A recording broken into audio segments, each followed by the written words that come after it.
पुणे जिल्हा एकात्मिक आदिवासी प्रकल्प विभाग आपल्या जिल्ह्यात आहे की पाकिस्तानात, असा खळबळजनक प्रश्न आमदार काशीराम पावरा यांनी उपस्थित केलाय।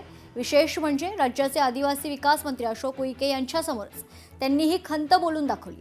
त्याच्यामुळे उपस्थितांमध्ये एकच चर्चा रंगली होती। सत्ताधारी पक्षाचा मंत्री व्यासपीठावर असताना सत्ताधारी पक्षाच्या आमदारांनाच हा घरचा आहेर दिल्यानं आमदार पावरा यांच्या वक्तव्याची एकच चर्चा सुरू आहे। प्रकल्प हा माझ्या तालुक्यामध्ये आहे का कुठं पाकिस्तानमध्ये असे आहे असं मला वाटायचं। कारण माझा हक्क आदिवासींचा हक्क आहे। आदिवासींची निधी आदिवासींच्या हक्कासाठी दिली गेली पाहिजे।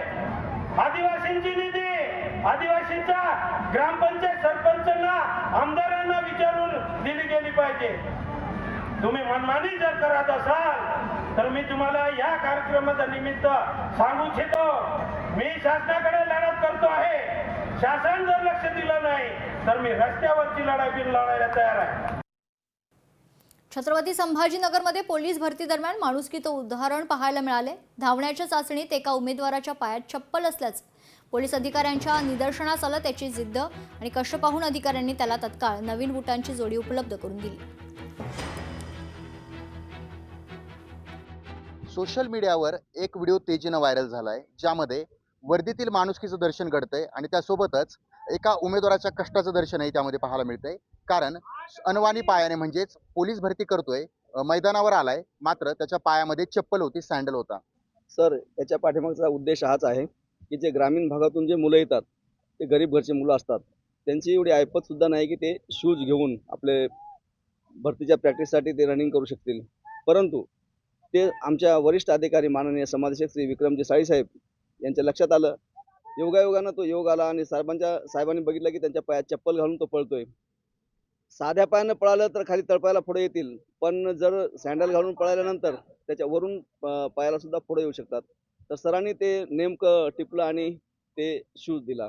जे मुलं स्टेरॉइड वगैरे घेऊन भरती मारण्याचा प्रयत्न करतात, जेणेकरून त्यांच्या जीवितास सुद्धा धोका होऊ शकतो, त्याच्यासाठी म्हणून आम्ही फ्रिस्किंग हा एक टेबल ठेवलेला आहे।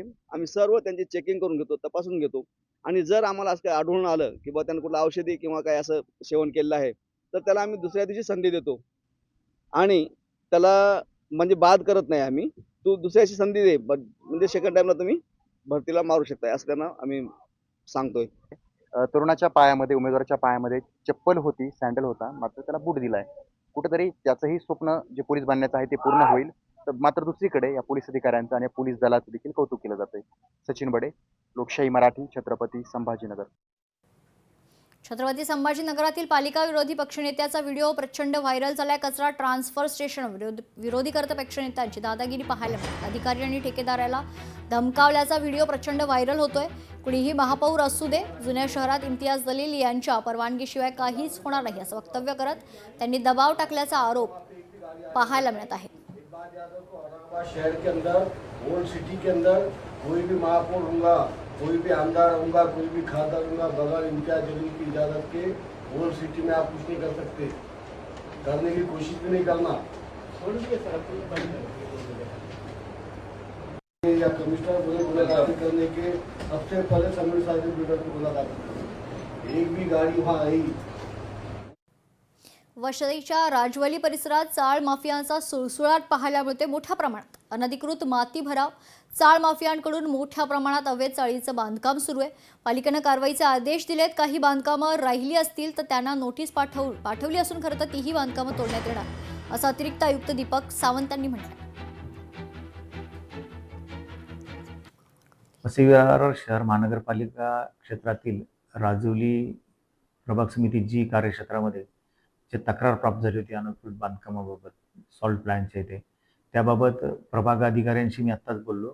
त्यांनी त्या ठिकाणी जे प्लिंथ होत्या आणि चालू बांधकाम होतं ते सर्व निष्कासित केलेले आहेत आणि 8-10 रूम्स होत्या तिथे जे रहिवास प्राप्त होता त्यांना नोटीस देऊन त्याच्यावर सुद्धा कारवाई करण्याचे प्रस्तावित केलेले आहे। राजौली भागामध्ये अनधिकृत बांधकाम चालू आहे असं आम्ही ऐकलेलं आहे। प्रत्यक्षात आम्ही पाहणी केलेली नाहीये, परंतु आम्ही आमच्या DMC AMCला त्या प्रकारे इन्स्ट्रक्शन दिलेले आहेत की वसईमध्ये यापुढे अनधिकृत बांधकाम होऊ नये।